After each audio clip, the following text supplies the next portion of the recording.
Hello, may adlaw sa tanan. So katong nakatanaw sa storytelling about kay Haruto sa iyang autism.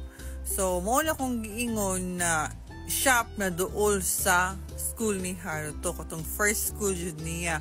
So diri sa mong shop ingon sa iyang school, ako ra siyang ginabaklay for about 5 minutes lang na akong ginabaklay no. So nihangi ko sa teacher at that time na di lang siya paundangon si Haro kay napasa sa hospital iyang daddy, pero wala gyud ni sugot niyang teacher na kanang moskwela si Haro mo ng sakit siya kay kong heart that time kay di wala ka school si Haro because si daddy kay gioperahan pa.